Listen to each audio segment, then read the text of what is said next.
John muttered thoughtfully, looking at the screen. On the black and white image, like an old rarity movie, a small figure of a waitress was dragging several huge bags to the exit. As John found out, they were filled with leftovers. If anyone found out that he sometimes amused himself by watching his employees, John could probably be sued for surveillance or invasion of privacy or something similar.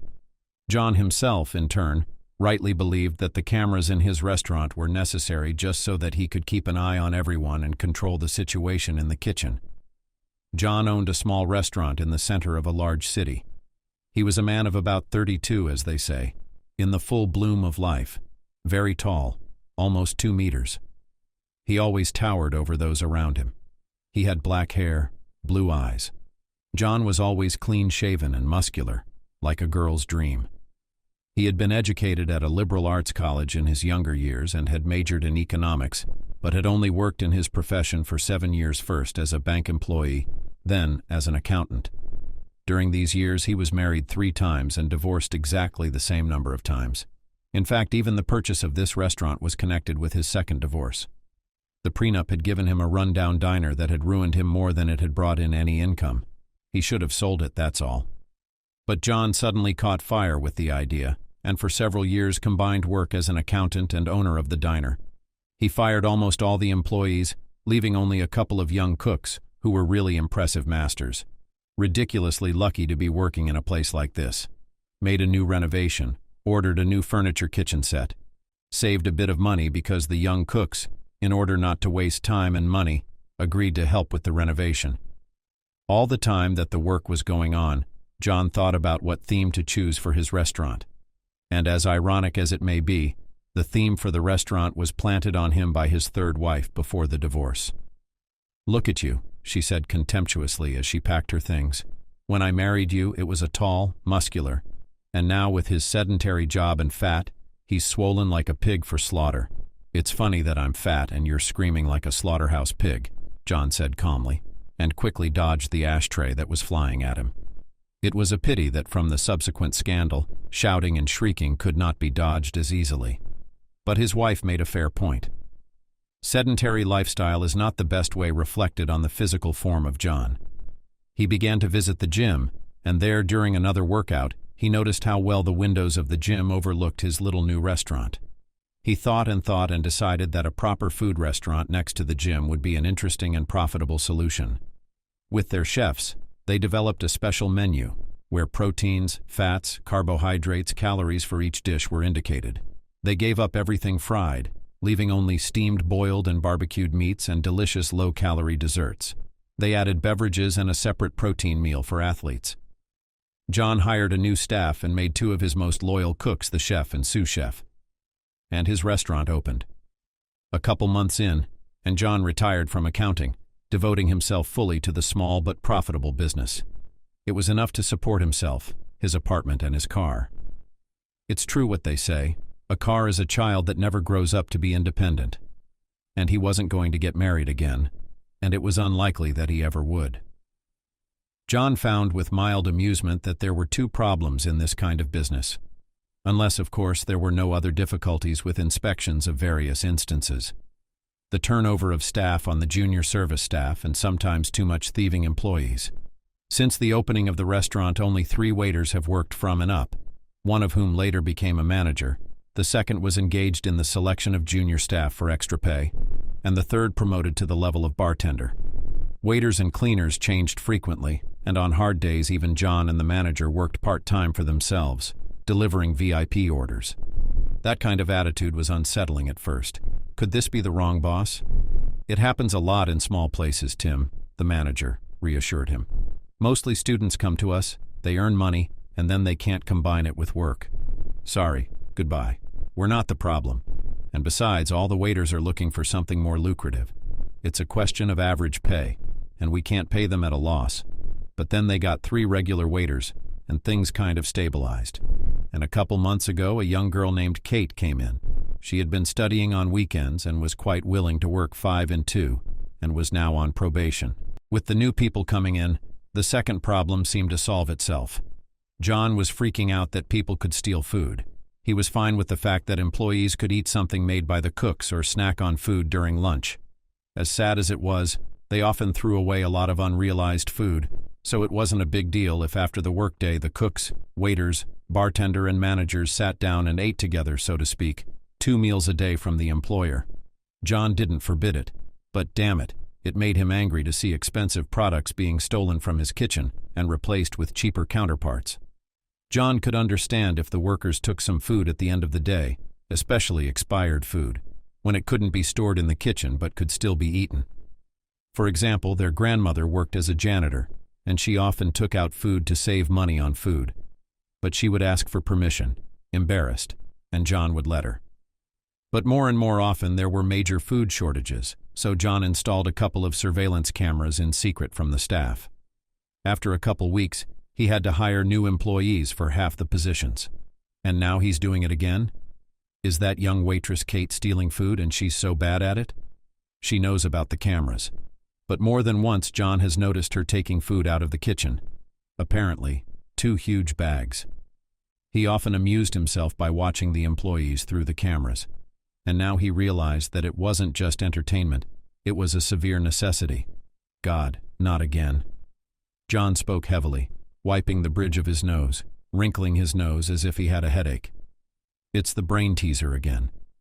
He'd had a lot of nerve with past employees, when he fired them for cause. Turns out it's a lot of red tape. And not just the paperwork. For some reason, no one wanted to go quietly. And John really didn't want to get involved in all this again. Experience told him that it was quite difficult to do it alone. Last time the assistant manager was aware of everything that was going on and helped to pull off all these schemes. The manager was more hysterical than the owner himself, so I didn't want to believe that someone could cover for the waitress and have money from it. And besides, it was a shame, humanly speaking. Kate seemed like a nice girl. She was only 22. She was young, active, worked for 2 and never complained when needed. Always helping the interns. Polite, never late. And in general, no faults were noticed for her. And the staff liked her. She was only on probation, but John had already hoped she'd stay for a few years. And now this one had probably decided to go the old route of selling expensive products. Not many middlemen. John understood that poorer restaurants do this.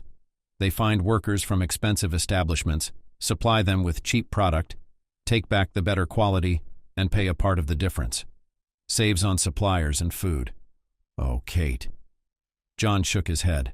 The resentment didn't go away. On the contrary, it was only getting worse around his heart. He liked Kate for herself, not only for her personal qualities, but also for her looks. She had beautiful fair skin, long brown hair and blue eyes. She had long fingers and high, thin cheekbones. And she wasn't very tall herself. There seemed to be nothing special about her that made her stand out from the others. But passing by her in the crowd, you'd still get a look at her. And look at her, she was just a little angel, John thought, when he personally took her on probation. The manager was on vacation and John was filling in for him. I had to do something, go and talk to her and then of course fire her with a bang. There was a fleeting glimmer of hope. Maybe there was some reason, but the hope quickly faded. How awful. John shook his head bitterly. I live in a phantom hope. How old are you, man? Thinking like an ancient old man, he laughed aloud. But something has to be done. Something has to be done. John pondered this in the most frustrated way all the next day, watching Kate, with a never-fading, easy, polite smile. Walking from table to table, she spoke to the customers in her melodious voice, and John could see when the tired, frowning customers relaxed and smiled back at her. It made it all the more frustrating.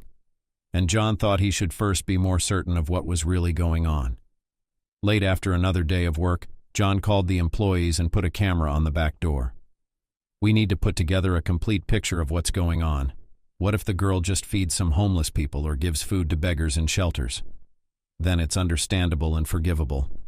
Just have a conversation. But what if she's not? Kate didn't have any particular pattern when she took food out.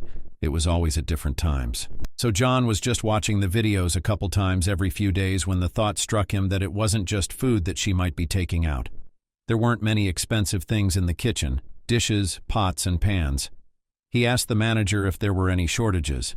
No, everything is fine, the manager calmly replied, shrugging his shoulders. We're doing an audit according to the schedule. Everything is in place. There are no overlaps. Everything matches the documents. So there are no shortages? John asked doubtfully. And the manager confirmed it again. No, everything is fine. I can send you the accounting documents. No, you don't have to. John sighed and shook his head. Then he realized and clarified. And these dishes, are the pots and pans still in place? They'd had a bad experience with that too, so all the dishes, cutlery, and everything else was checked once a week. But the manager shook his head at that too, probably just covering for her. John thought tiredly, although he had no reason to doubt his manager's honesty, but anger and fatigue wanted to find a way out, and John channeled them into thoughts of relaxing a bit, firing them both and yes, all the staff, and hiring a new one. Everyone steals. Everyone. Such thoughts made him laugh tiredly, shook his head. Yes, on the third new staff one could become paranoid. Should we put tracking sensors in everyone? Like in the Matrix, and that would be the end of it. After a week, his surveillance finally yielded results. John didn't really know what he was going to do with the information, but for some reason he was glad when he saw Kate come out again with 2 huge bags in the footage from yesterday. She came out the back door and stopped, set the bags on the ground and waited for something, mindlessly scrolling through the newsfeed on her phone. John looked at the recording time. It was 10:30 p.m., and the restaurant was already closing. About 20 minutes later, a car pulled up to the entrance. If this rarity could even be called a car, it was a dark 6 that was probably only held together by word of honor or someone's golden hands. A guy, maybe a little older than Kate herself, got out of the car. There was no sound on the tape, so John could only guess. Kate and the guy said hello, chatted nonchalantly for a few minutes. Then Kate pointed to the bags. The guy shook her hand, apparently thanking her for something. Was she really giving food to the homeless? He loaded the bags and left, and Kate went back to the restaurant and, according to the cameras, changed her clothes, checked the cleanliness of the tables, and went home. And that was it. John reviewed the footage again but didn't notice anything new anymore. It was as simple a scene as possible, but it made no sense at all. Too bad you can't see what's in the bags. Does it really transfer products to some institution or something else? There was no other option but to talk to Kate directly.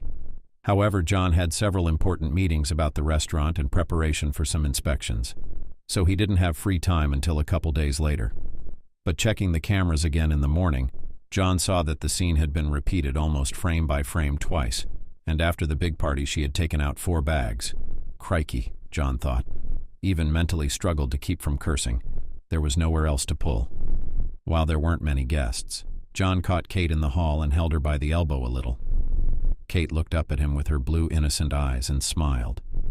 "Hello, John," she said in her soft, affectionate voice. "Kate." John nodded in a businesslike manner and melted in front of the girl's charm. "Come to my office after your shift." "Okay, John." He was looking forward to the evening with a strange feeling. He wanted to get to the bottom of things, to figure out what was going on. He thought again with grim amusement that he should fire both Kate and the manager, and half the kitchen staff along with them, stealing everything and replacing expensive products with cheaper equivalents. They're all definitely in cahoots. Unfortunately, there are no cameras everywhere and the whole picture cannot be traced. But this is enough already. You just have to gather your thoughts, your strength, and not fall for the charm of this little angel stealing angel. Damn it. John was doing the paperwork to organize the summer veranda. When Kate arrived with a slight delay, already changed.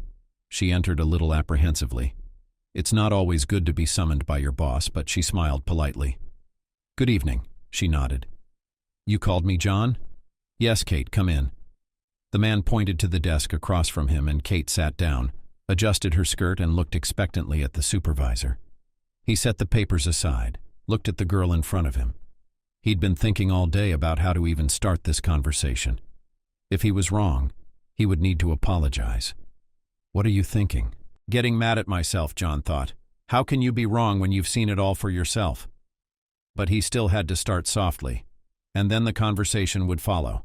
As the French journalist and writer Antoine de Saint-Exupéry wrote, "In reality, everything is different than it really is."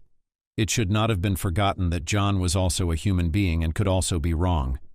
Things could turn out to be quite different from what was imagined, and so on and so forth. All that philosophy about not jumping to conclusions after realizing that one was delaying an unpleasant conversation. John pulled himself together. "Kate," he began, "you have been working for us for 2 months, and there are no complaints about your work. As a waiter, you're efficient, prompt, understanding. You're also smart and intelligent. You are that rare type of waiter who can actually rise from this position to manager.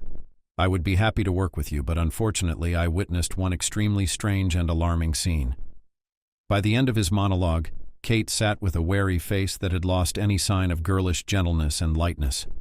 Her blue eyes had become keen and attentive, and something seemed to have changed in the very features of her face, which had sharpened and made her visually older.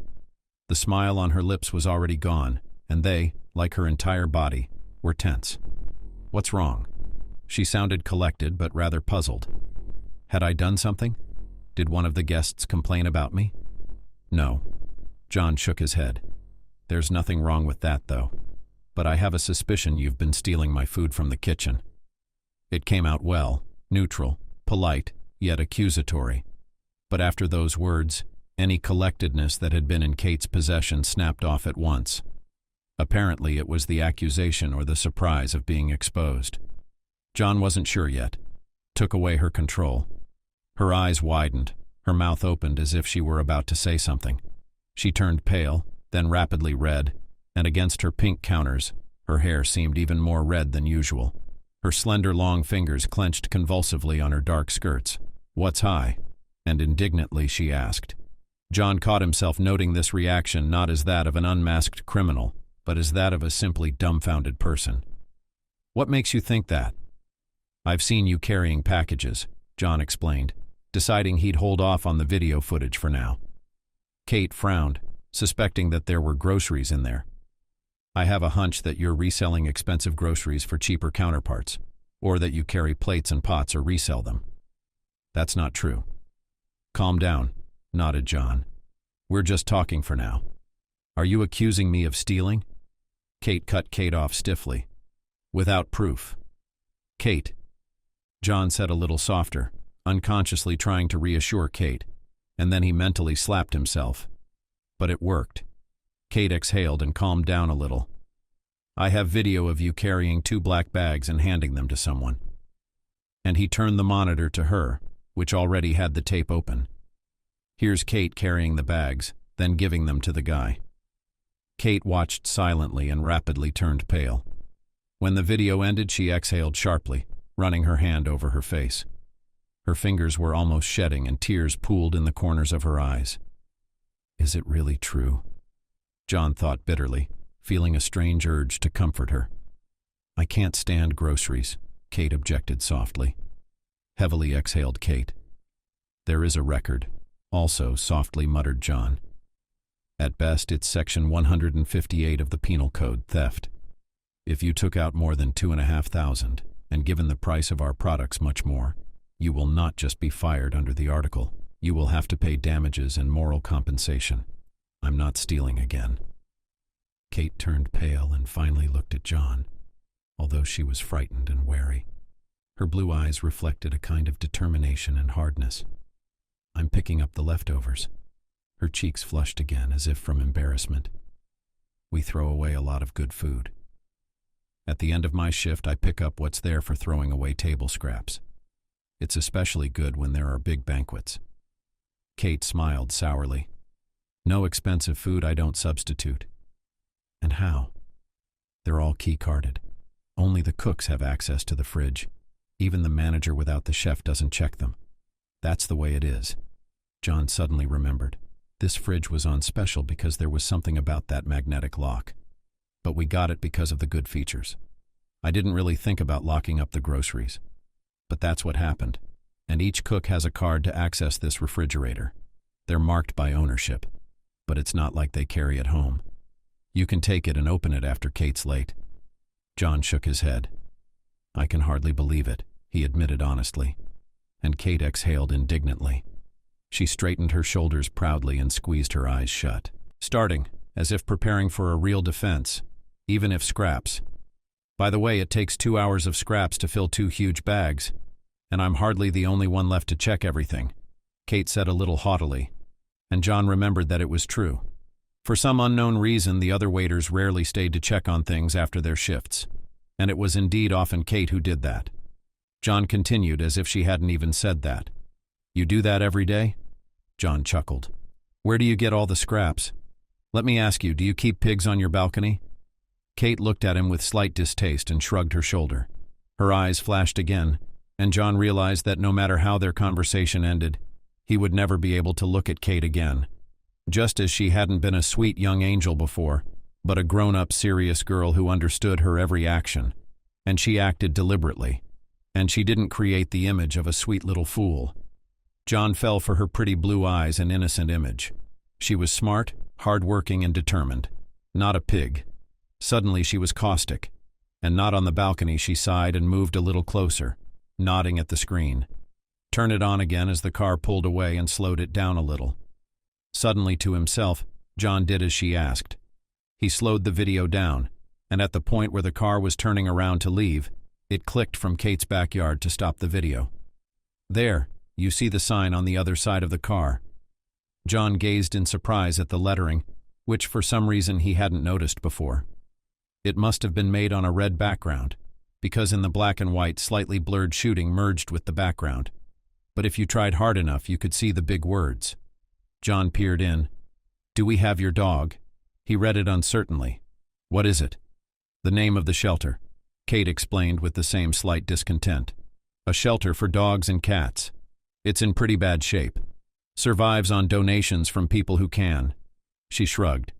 I give them the leftovers we have. They process them and feed them to the animals. Dogs and cats should be fed good protein, not cheap dry food. Leftovers aren't the best, but they're better than dry food. Are you a volunteer? John asked, looking at the sign with renewed interest. An animal shelter, then? Yes, and the guy comes from there again, Kate clarified. They do a lot of campaigns trying to find poor things a new home, and they have social media pages. You can check them out.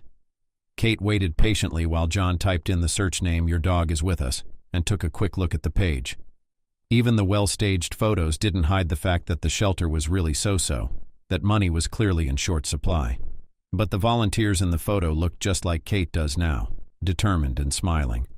People in the arms of very different fluffy tails smiled cheerfully and squeezed the shelter residents, who clung to their rescuers with an unusual appreciation for cheeky pets.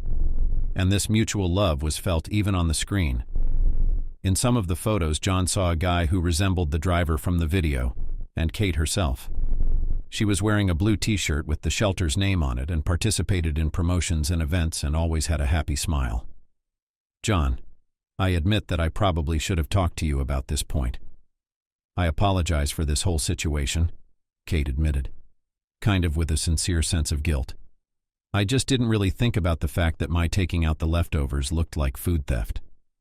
Yeah, it sounds pretty silly in your retelling of the situation. John grinned mirthfully. And it makes both of us look silly. Yes, we do. Kate smiled and twiddled her thumbs nervously. So, John, can I keep stealing food and replacing it with cheap equivalents? She asked. And suddenly she laughed. John laughed too, ruffling his black hair at the back of his neck. For some reason, after it all came out, it was as if a stone had fallen from his soul. And continuing to please your fluffy overbidders, Kate laughed at that too, and though she no longer reminded him of an angel, she suddenly became even more beautiful in his eyes. John smiled at her. Still, he continued to watch Kate handing bags to another volunteer. She did linger after her shift, picking up the leftovers and checking the quality of the cleanup before leaving, suddenly inspired by her actions. John studied the website of this shelter. They often had small donations, but since the shelter didn't have a major sponsor, money was tight, so the shelter was clearly struggling to survive. John studied the pictures of the pets. There were cats, dogs, abandoned animals that had been taken in, and animals that had been put down after an accident. John read and was horrified. They wanted to put them down because the cat wouldn't sleep at night, because the bulldog sniffed loudly, often surrendered because of sudden allergies in children or other family members. Some animals were rescued off the street, For example, a mom of many children, a cat and kittens were pulled out of a heating duct. "Oh yeah, humans are a horror," John muttered. To treat animals like that? He himself suddenly remembered how all his childhood and even his youth he had wanted a pet. John was the only child in his family, and all his friends had either brothers, sisters, or pets. For some reason, John's parents wouldn't agree to either. "Please, please, please," little John begged. "If I don't have a brother or sister, can I at least have a kitten? Or a puppy? You have to take care of him." The mother sighed tiredly. She, not only a working woman but also a householder, probably did not want to think that she would come home and take care of a puppy or a kitten. Her husband and son were enough for her. "I'll look after him myself," little John vowed. But he was not heard then, or ever after. And he never got the puppy and kitten. He even took a big risk and went to the bank. With desperate courage, fearing nothing, little John brought home a stray puppy. He found it in an alleyway during a heavy downpour. Small, trembling, filled with the most noble intentions, took the little guy with him. I still remembered how I pulled him out from under his jacket, how warm this lump was, how he twirled his cute head, whimpered, waved his funny tail. The puppy was so charming that his parents almost decided to leave him, but at the last moment the father forbade it. As gently as possible, he explained to his son that they would not have the opportunity and strength to raise a dog, that it is a big expense. For John it was, as we can say now, the first psychological trauma. He roared as he took the puppy to the shelter, and the puppy licked his hands and didn't speak to his parents for almost a week. He never accepted the reason he wasn't allowed to keep the puppy. Was he really such an irresponsible child? As a child, he had been almost deathly angry at his parents for it. But as he got older, he began to understand them a little better. Ever since he'd been living on his own, the desire for a pet had waned, and then came back to him with renewed vigor.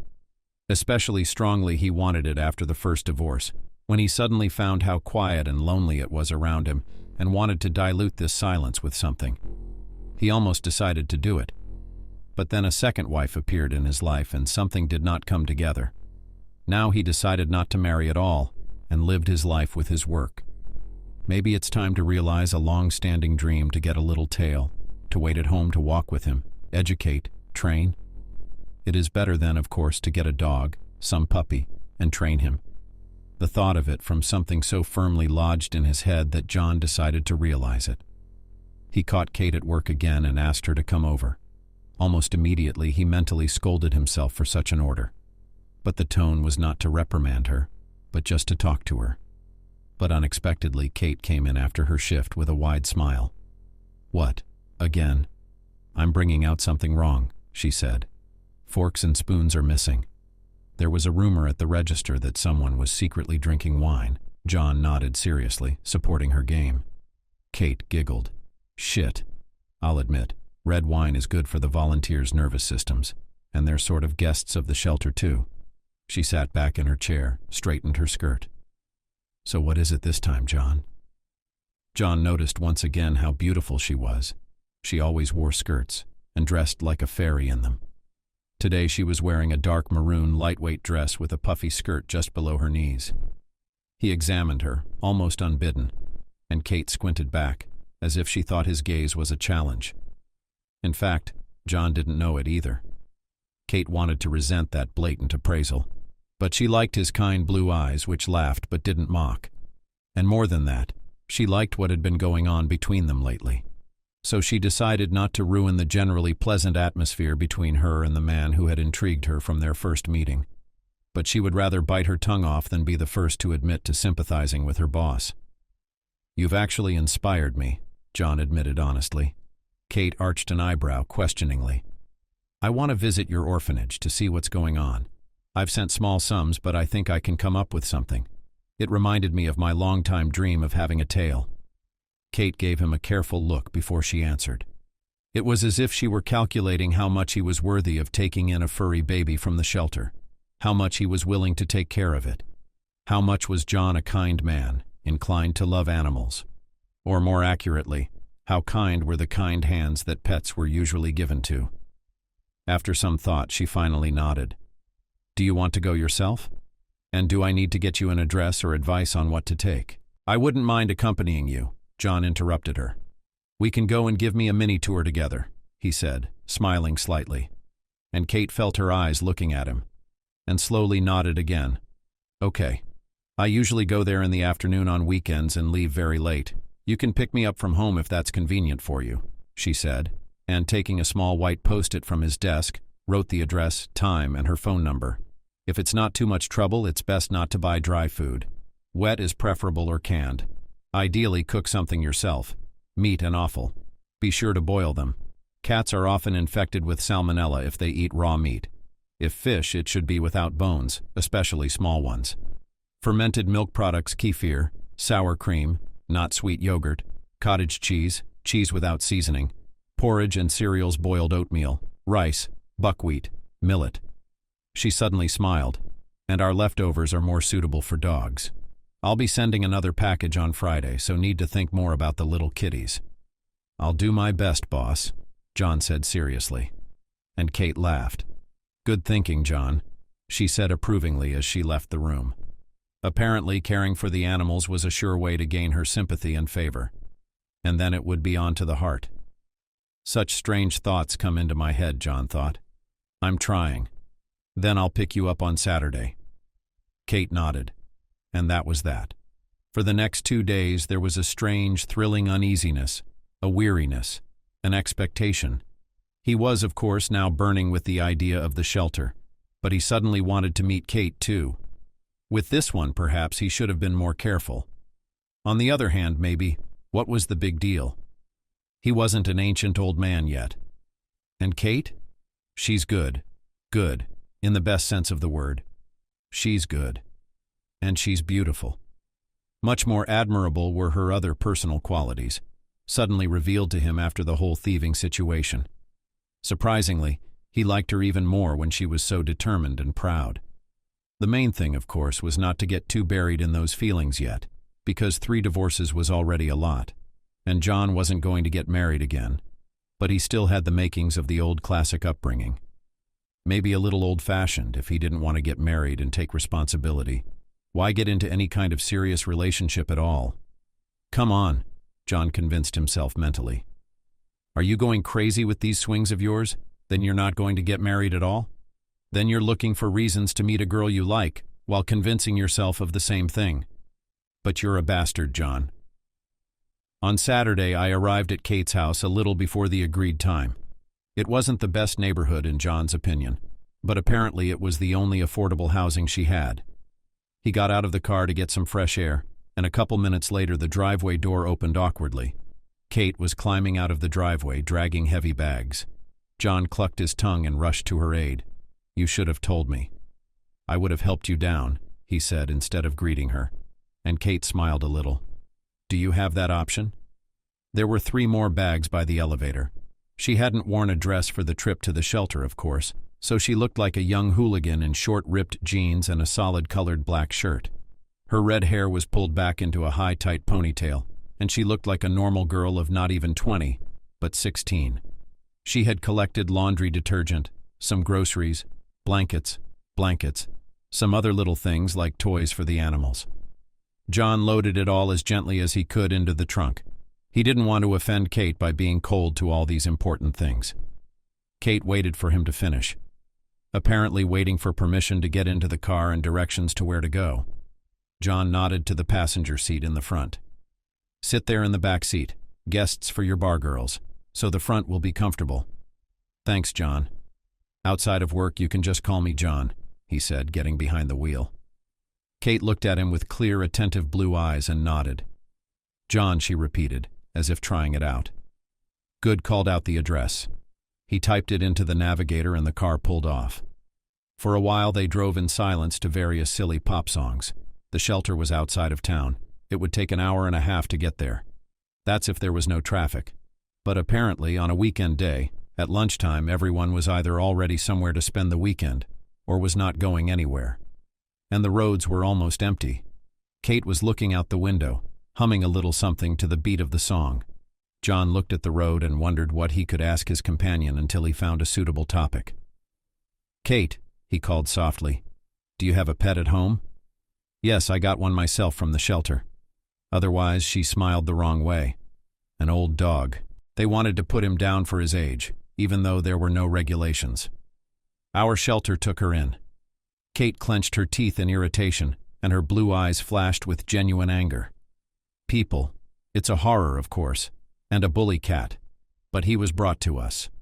Somebody was allergic. Maybe they were lying. They usually lie. They lie about this kind of stuff a lot, just to cover up that they've taken the animal in and played with it. Kate shook her head with genuine sadness, and then suddenly hummed. But don't worry. I feed these ones myself. I don't steal from the restaurant. Oh my God. John rolled his eyes but couldn't hold back a smile. You're going to remind me of that for the rest of my life. As long as I'm working for you, I definitely will, Kate vowed. And the two of them laughed. How could anyone think I was a thief? Kate shook her head. I can't get it into my head. I had another old lady working as a janitor before our grandmother. You know, when you look at her, you realize the meaning of the phrase God's dandelion. You'd never think she could pull a prank. And then it turned out that mysteriously disappeared glasses she took out and in the commission store handed over. The whole staff was stunned. It was after that incident that I put the cameras in.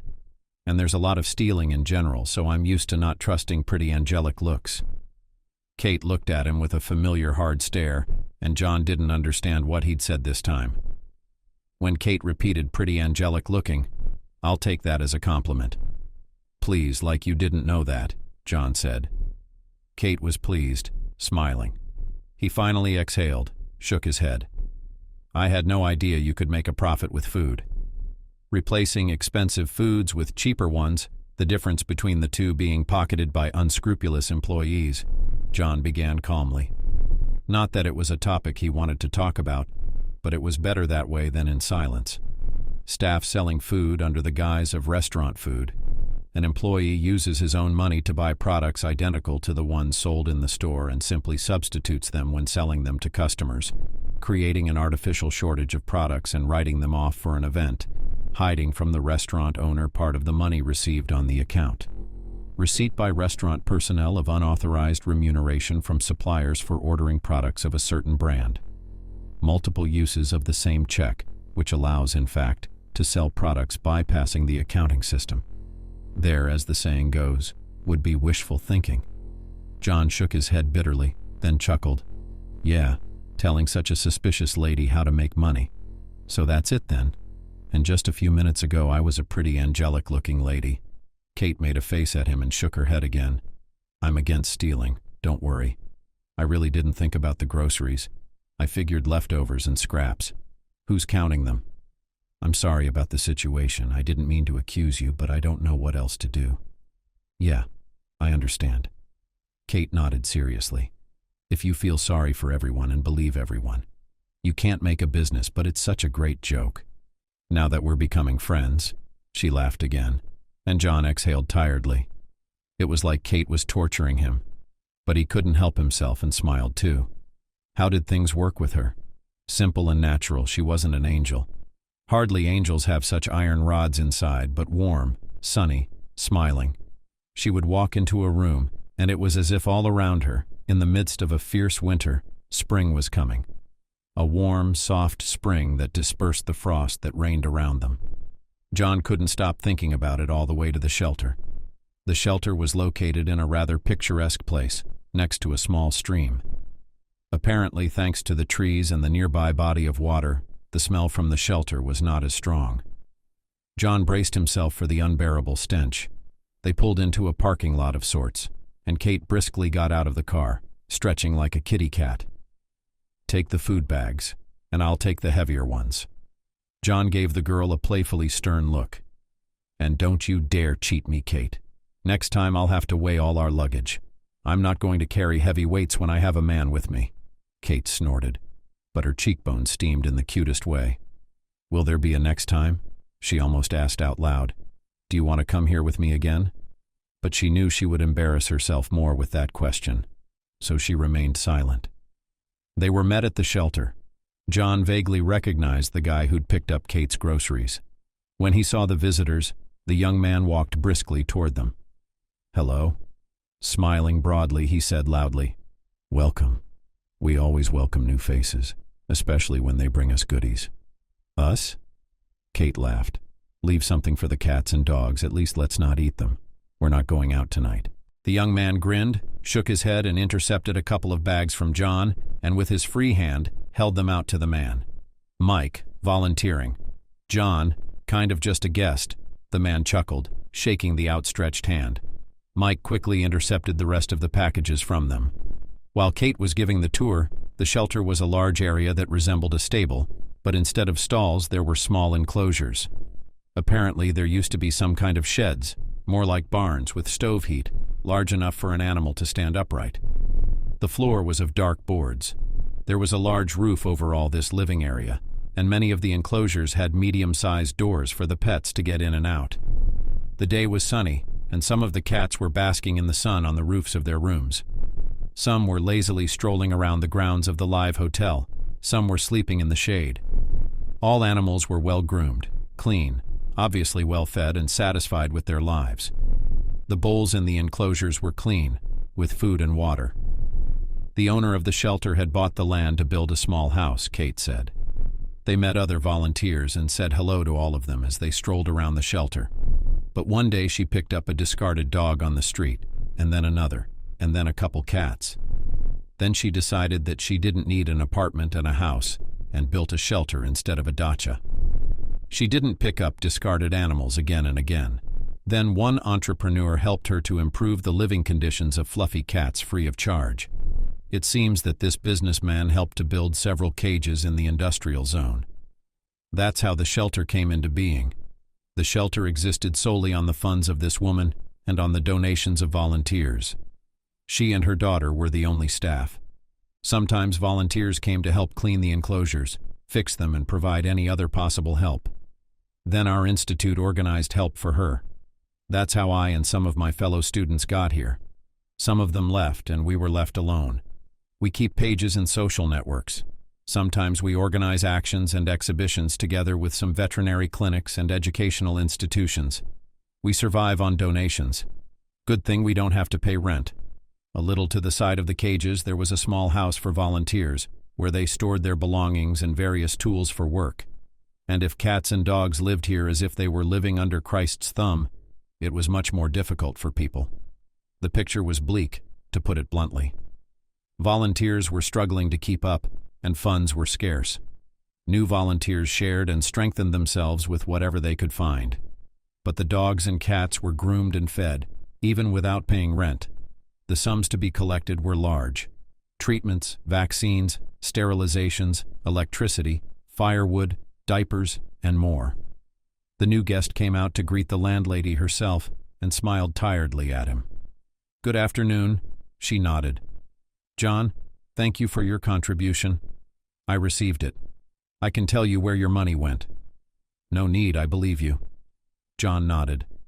Smiling slightly, Kate looked at him carefully. "You've already made a contribution. And a pretty good one at that." The landlady spoke enthusiastically. "It's been a great help. Thank you again, and thank you for letting Kate pick up the leftovers. It really helps us out. Meat is expensive right now. I'll make another donation for sure. And Kate is free to continue feeding your guests." When all the questions were settled, John looked at Kate and she smiled. John looked behind him at the enclosures of small and adult pinetails. "Maybe it's time for me to get my own, to fulfill a childhood dream." "Oh, that would be wonderful." Kate smiled. "Children's dreams are always good, and we can walk them together." In the end, John got himself an adult sheepdog named Emperor.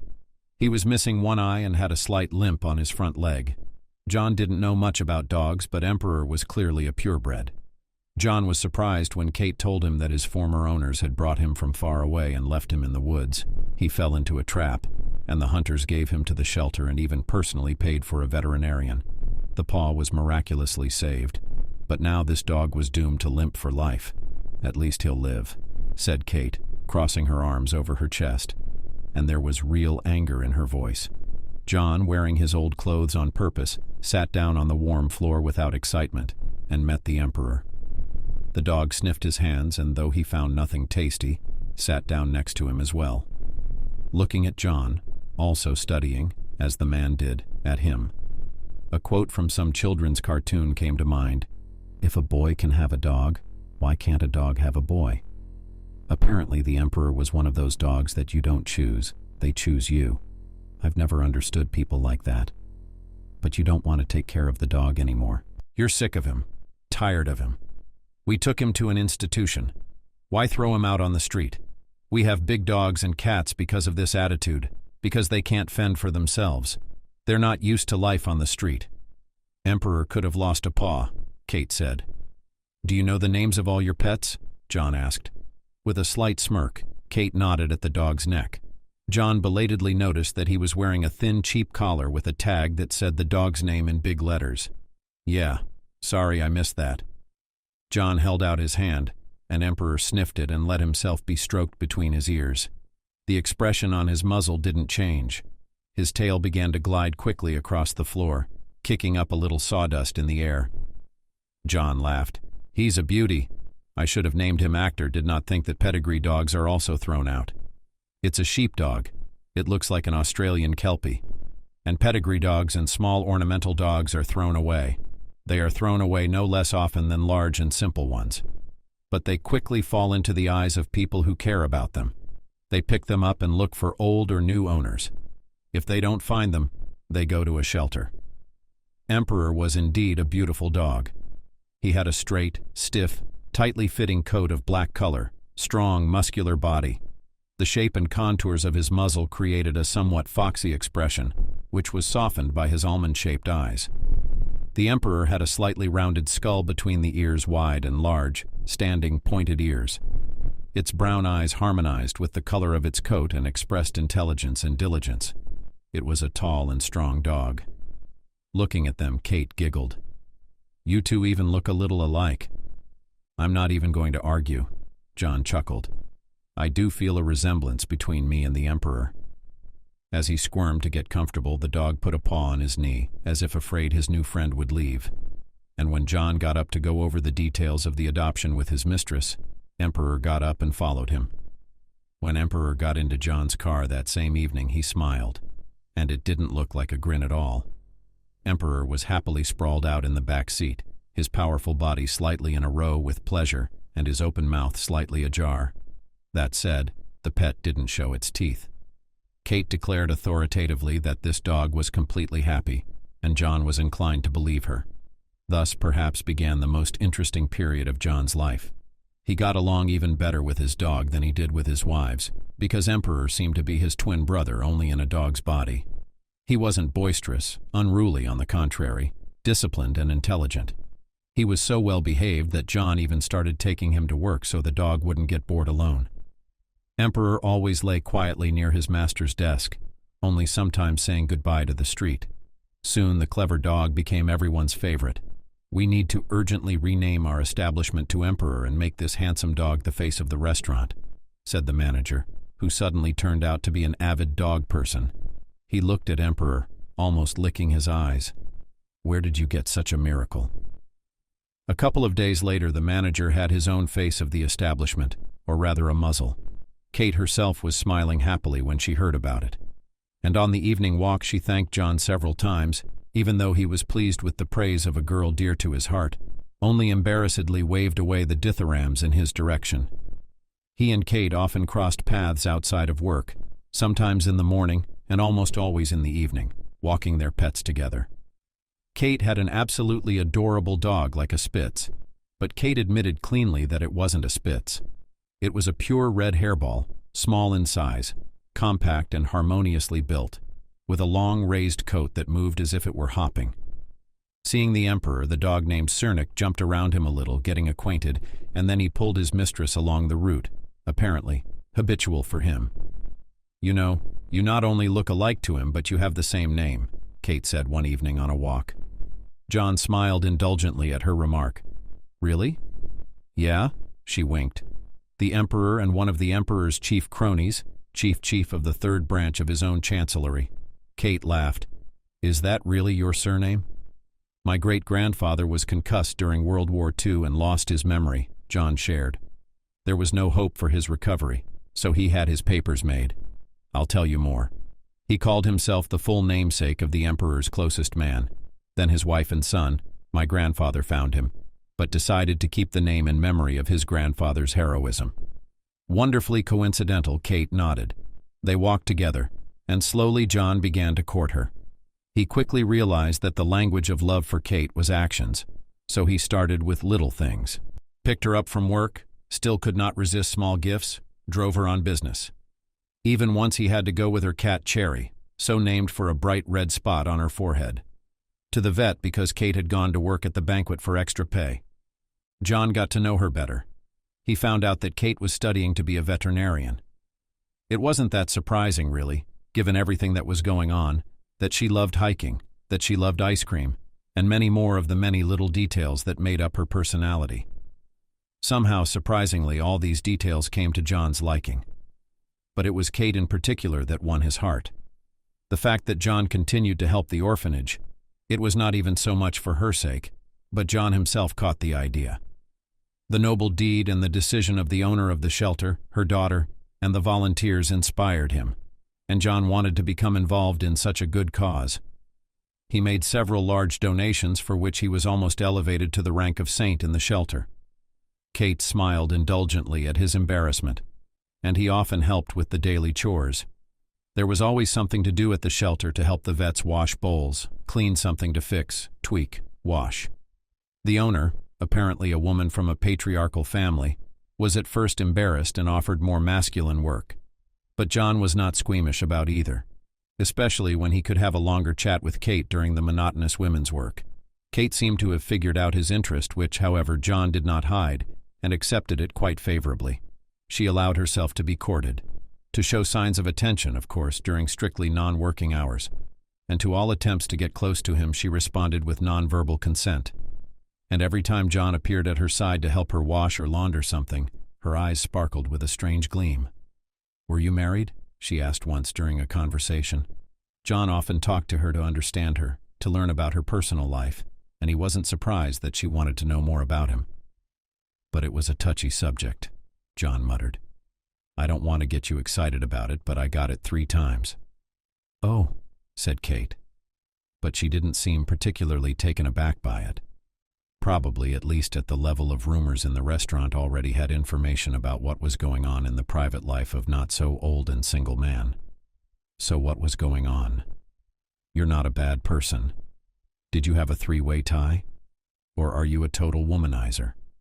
"I prefer the colorful word Casanova or hero lover." John tried to joke, but the joke turned out sluggish, and he could not even make it more amusing, tiredly exhaled. "My first wife and I met in college. First love, lost our heads. So much for marrying young fools in love." John hummed, but in a warm, nostalgic way. Apparently he had exceptionally warm memories from that relationship. "We lived together for a couple of years, and when we found out that we couldn't get along, no matter how hard we tried, we divorced quietly, and were even friends with her second husband until she left for another country." He was silent for a while longer, then continued. Kate was silent too, listening attentively. "Then I don't know why he married another woman. Maybe at some point I got lonely, wanted to fill the void. Did you break up as friends too?" "No." John shook his head. "She was the daughter of a rich father. In fact, I got the restaurant from her. Or rather, the diner I'd turned into something decent. Our prenup stipulated that the cheating party pays moral indemnity. Her father did it so I wouldn't hurt his daughter, but he didn't take into account that his daughter was human too. She fell in love with someone else, tried to maintain the illusion of a happy marriage for a while, but decided not to torture herself and cheated. As she later said, to see if she and her lover fit together or not." "And did they fit?" unsurely asked Kate, apparently not at all realizing what she could say and what she could ask. But John suddenly found it easier to tell her than anyone else. No worries. He felt that she would understand, and even if she didn't understand everything, she wouldn't judge. Her compassionate nature didn't allow her to judge anyone. "I have no idea, divorced before they got together or not. This diner was a nice addition, and I kind of got into it." "What did you do before that?" "I was an economist, worked in a bank, then an accountant, and then I did the diner. And somewhere in between, my third wife came along." John suddenly laughed and shook his head. I didn't really realize how I'd married her. She was older than me, and I guess I was kind of the last carriage for her. She tried to set me on the right path, to teach me to live an active life. I'm an accountant. I just sat around with this restaurant. Anyway, after she married me, she divorced me herself. It's funny. Too bad, Kate said suddenly. What's too bad about divorce? John smiled and shook his head. He put away the already clean bowl and found that he and Kate had rewashed everything during the conversation. He handed her a pack of wet wipes to wipe her hands, and then took one for himself. No, Kate breathed out. What's generally so unhappy about your love life? I mean, you're so good. Kate was distinctly embarrassed, but she didn't look away. Looking directly at John, her blue eyes shone with a soft, gentle light, responsive, understanding, fair, generous. Yes, and overall a good man, handsome, Vaughn is. She cupped her cheek with her hand and squinted slyly. And why are you so handsome? She ran her palm over his cheek.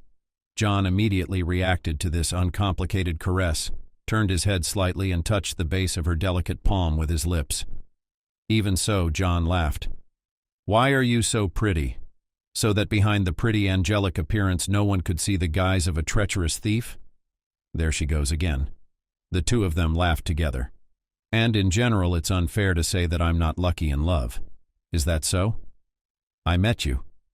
Kate stared at him silently for a few seconds, then leaned in and kissed him.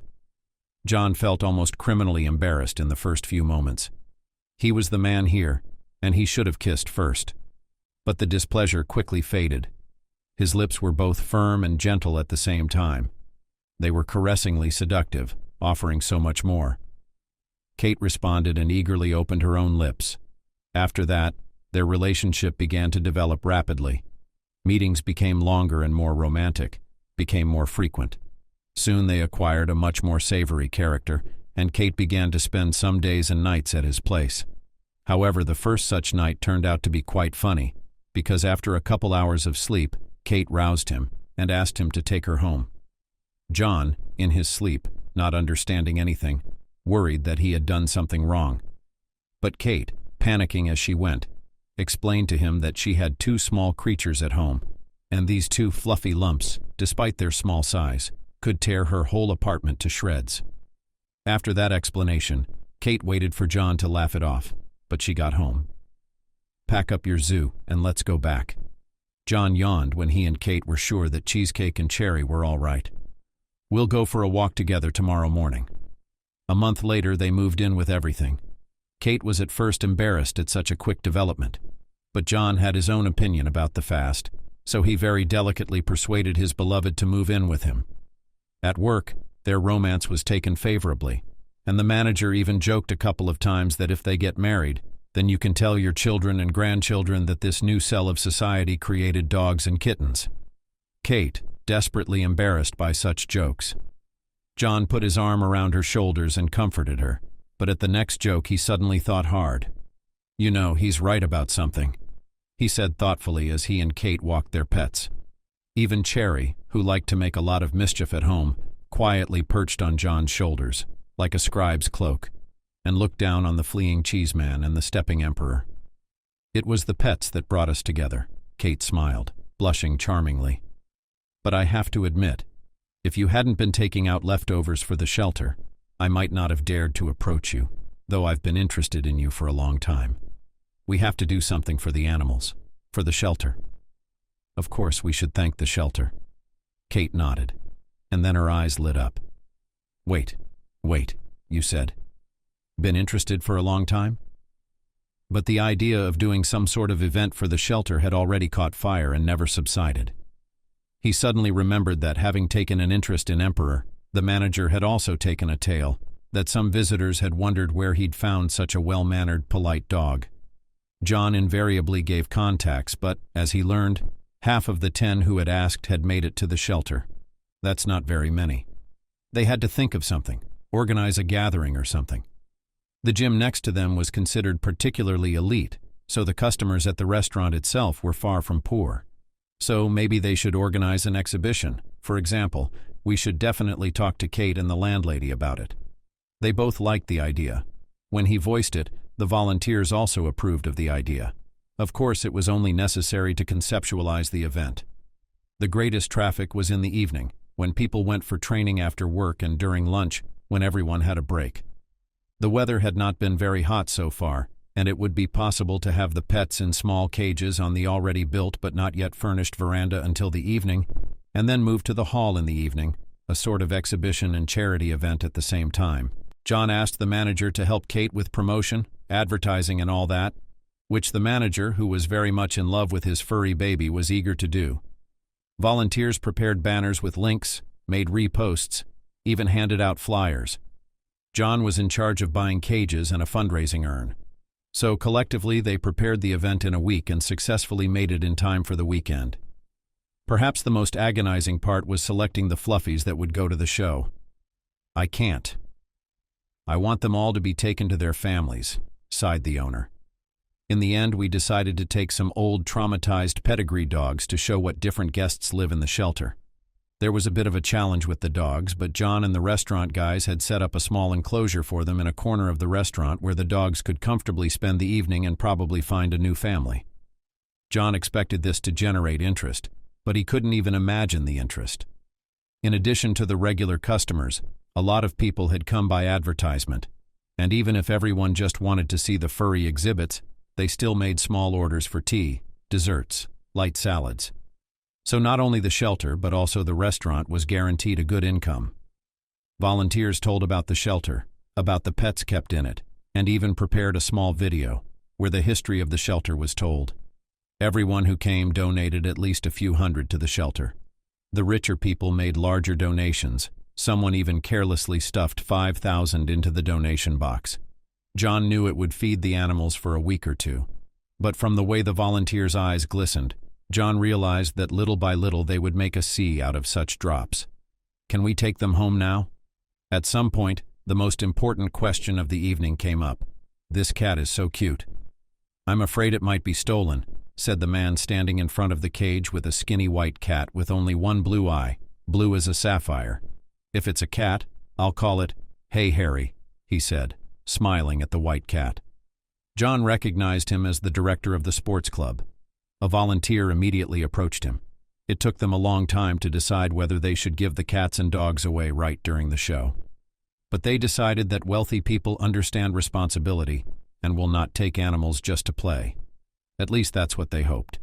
But the old classic was hope for the best, but prepare for the worst. That's why the owners and volunteers prepared small questionnaires where people who chose a pet had to give their phone number, surname, and first name, so that the shelter could track how their former adoptee was doing. They seemed to like that approach. Kate said hesitantly, watching as people who had decided to take in a pet eagerly filled out the forms, listing several phone numbers and even their place of employment. We were worried that the questionnaires might put some people off, but you can't do it without them. They're all business people, John explained. He took advantage of the moment and touched his beloved's cheek fleetingly. That's why they like this business approach, that the shelter doesn't just want to slip someone an animal and check a box, but to make sure their child is safe. Such an attitude buys sincere love for animals, responsibility. You were bribed too? It was you who bribed me, John admitted honestly. Kate snorted. He's at it again, she muttered playfully. Making me the center of his universe, like you didn't know that before. John shrugged, then glanced slyly at his girlfriend. But I can make jokes about you again like you're a little thief. Oh no, keep saying I'm the center of your universe and all the good things in your life happen because of me. She laughed. At the end of the show, only one old blind and pit bull with a sad face remained unreleased.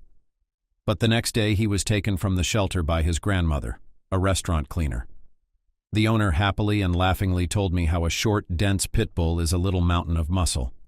In a stooped stance, he pointed next to the beggarly old lady with such confidence as if he had known her all his life.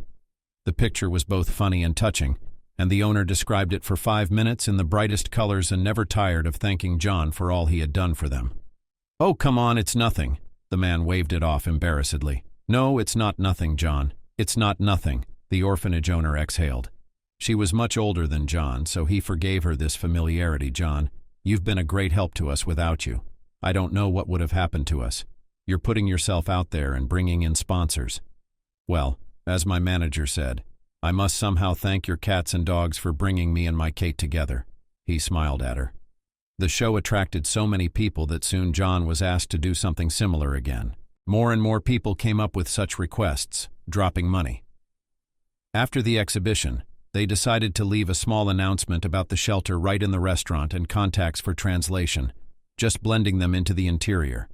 So after a while, they organized another event. One of their first visitors was just the director of the gym, paid them professional photographers and videographers to let more people know about the shelter. The volunteers effectively put it all over the news, and people made more and more reposts about the shelter. Social media subscriptions went up. There were a lot more volunteers and just people who wanted to help. The owner was happy to say that at this rate many of their guests will soon leave the hotel and move to some permanent place of residence. Wouldn't you be sorry? Kate smiled as she and John arrived at the shelter. Oh, Kate, the woman shook her head. There's always going to be people who'll throw out some furry little thing. So this place, unfortunately, will never be empty. But I'm happy for every baby we get. And then the woman gave Kate a sly look. And not just the babies. You too. You've had a good placement. Kate blushed. She wouldn't admit to anyone but John how terribly glad she was that someone had once thought her a thief. John could talk all he wanted about how embarrassed he was to approach her, that he'd been interested in her for a couple months before this whole situation. But the truth was that John could have approached her sooner or later, and Kate would have been embarrassed that way. So she, like John, was grateful to the shelter for finding such a close, loving person. They were really doing well. They say you can tell if someone is right for you or not by the first kiss, if that's true. She and John seemed like they were made for each other, and Kate thought indignantly that she'd decided that right after their first kiss, and how she'd only had the courage to do that. When John backed her up on the subject, she guffawed. She'd said he'd been obvious in his advances, but she'd lied and lied shamelessly, and it was unclear whether John believed her or just let his pride be swayed and scared. The touch of his lips made her forget about everything in the world, cast aside all doubts and prejudices. Kate didn't know if there was any special future waiting for them, or if there would be one at all. John, disillusioned with marriage and married life, was in no hurry to marry, and Kate couldn't blame him. She hadn't decided for herself how she felt about marriage, whether she wanted it. Maybe they are in a hurry, but they are so good together. Not without minor quarrels, of course, but in everyday life and in intimacy, they came together as two pieces of puzzles, formed a complete ideal picture. And I wanted to prolong it all, to be together, to take responsibility for each other. These thoughts were punishing, and Kate was more than satisfied with everything, and then again she was tormented by doubts. But what was next for them? What kind of life? Her puzzle was solved after another 3 months together. A year had passed since their first. Kate couldn't accurately characterize that date, the first time they'd paid close attention to each other. Perhaps that was the most accurate way to put it. Basically, it was the anniversary of the day John had accused her of stealing. Funny how the thing that had initially offended her had suddenly become such an important and intimate day. Kate was overjoyed when, upon returning home after a walk with her 2 dogs, she found the table beautifully set with her favorite foods. The candles were artificial, but that was even more practical, and a beautiful bouquet of roses. John was waiting for her too, and when she entered, he stood up and smiled at her. "It's all so beautiful," she muttered. "You didn't think I'd forgotten our anniversary, did you?" John smiled as he hugged her. "I've been preparing a lot for this special day." "Yeah, the year I robbed your restaurant," Kate laughed. But her heart was beating like crazy because she sensed that it wasn't that simple. Her thoughts were confirmed when, instead of laughing with her, John suddenly coughed. A few black hairs fell across his face, emphasizing his pale skin and handsome face. "Yes, this is a special day, because it started a new phase of my life." Importantly, he said, and looked with his blue eyes into her blue ones. "I know how you feel about my attitude toward marriage. I know what I think about it myself, and I know that my path has not been easy, and you have not even entered it yet. But looking at you, I know I want to spend the rest of my life with you. I want you to be the last love of my life, And I know you'll be my last love. I'll never love anyone else but you. He didn't go down on one knee. Instead, he just took her hand, and in his free hand showed her a small blue box with a beautiful white gold ring and a scattering of white diamonds. Kate said almost sternly, "He will marry me." He froze, waiting for her answer. Kate looked at the ring and at John, dazed, surprised. She was expecting and not expecting a proposal at the same time, but suddenly she caught herself thinking that the outcome was already clear to her. There could be no doubt about it. "Not in vain I robbed your restaurant," she said, looking at her favorite blue eyes full of adoration and tenderness. "I agree." The girl laughed merrily and pressed herself against John, hugging him. "I agree, I agree, I agree." Her blue eyes shone as bright as candles. "Remind me to kiss our little furry army when we get home from our honeymoon. Thank them for bringing us together." "I'll be sure to kiss them too in gratitude," John declared and leaned over to kiss his future wife first. Kissing her, he slipped the ring onto the right finger almost blindly and mixed up their fingers tightly. The Emperor, Cheesecake, and Cherry watched the scene from their corner and looked no less pleased than their now mutual hosts.